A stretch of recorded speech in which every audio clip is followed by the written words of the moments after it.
ఈరోజు రాష్ట్ర వ్యాప్తంగా వైఎస్ఆర్సీపీ ఆధ్వర్యంలో ఈ అక్రమంగా జరిగినటువంటి డిఎస్సి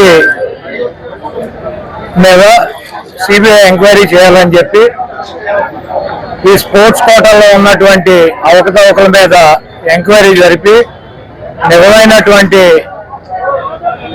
ఎవరైతే అర్హులో వాళ్ళకి ఆ ఉద్యోగాలు కేటాయించాలని డబ్బులకి అమ్ముకున్నటువంటి తెలుగుదేశం పార్టీకి సంబంధించినటువంటి నాయకులకి ఇచ్చినటువంటి దొంగ సర్టిఫికేట్లు తెచ్చినటువంటి అభ్యర్థుల్ని తొలగించాలని చెప్పి రాష్ట్ర వ్యాప్తంగా వైఎస్ఆర్ కాంగ్రెస్ పార్టీ దాదాపు 4 నెలల నుంచి అనేక నిరసన కార్యక్రమాలు చేస్తూ వస్తున్నాం.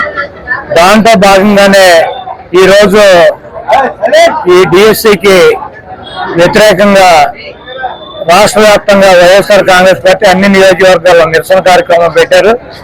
దీన్ని కొడుకును కాపాడుకోవాలన్నటువంటి ఉద్దేశంతో చంద్రబాబు నాయుడు ఈ రాష్ట్రంలో ఉన్నటువంటి పోలీస్ యంత్రాంగాన్ని ఉపయోగించి అర్ధరాత్రి మా నాయకుల్ని ఇళ్లకు వెళ్ళి నోటీసులు ఇచ్చి మీరు కనుక ర్యాలీల్లో కానీ నిరసనలో కానీ పాల్గొన్నట్లయితే మీ మీద రకరకాల కేసులు కట్టి మిమ్మల్ని అరెస్ట్ చేస్తాం, మీరు ఎవరు కూడా వెళ్ళొద్దని చెప్పి పోలీస్ వ్యవస్థ మా నాయకులకి మా కార్యకర్తలకి ఫోన్లు చేసి బెదిరించినటువంటి పరిస్థితి రాష్ట్ర వ్యాప్తంగా ఉంది.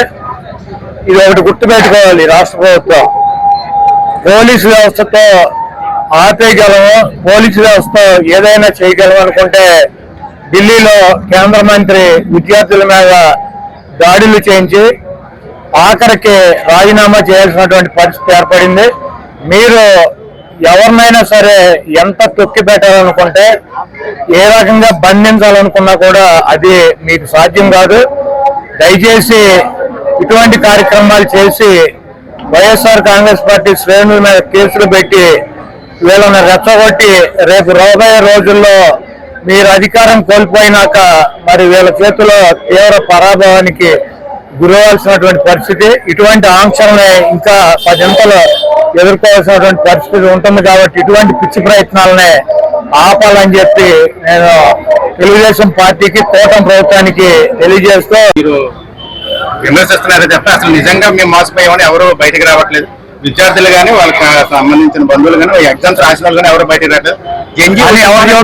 జంజీ ఉద్యమం ట్యాగ్ వేసుకుని పార్టీ నాయకులు చేస్తారు తప్ప ఎవరెవరు మీతో అని ఎవరు చెబుతున్నారు? కూటమి నాయకులు అంటారు. ఇప్పుడు కూటమి నాయకులు అంతకన్నా ఏం చెబుతారు?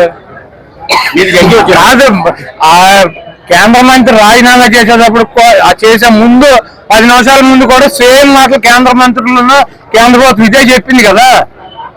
ఇప్పుడు కేంద్ర మంత్రిని రాజీనామా చేయమన్నారు. వాళ్ళు ఏమన్నారు?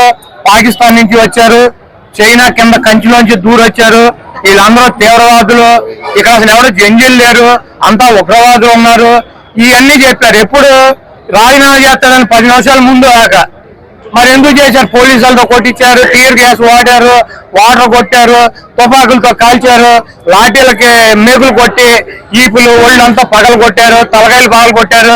వీళ్ళెవరో జంజీలు కాదు, వీళ్ళంతా దొంగలు, వీళ్ళంతా తీవ్రవాదులు అని చెప్పారు. మరి ఎందుకు రాజీనామా చేశారు? అదే పరిస్థితి ఇక్కడ కూడా వస్తుంది. సేమ్ కేంద్రంలో ఏం చెప్పారో అదే చెబుతున్నారు ఇక్కడ కూడా. కాబట్టి ఇలా మాట్లాడు పట్టించుకునే పరిస్థితిలో లేదు. సేమ్ కేంద్రంలో ఏదైతే జరిగిందో అదే రాష్ట్రంలో కూడా జరుగుతుంది.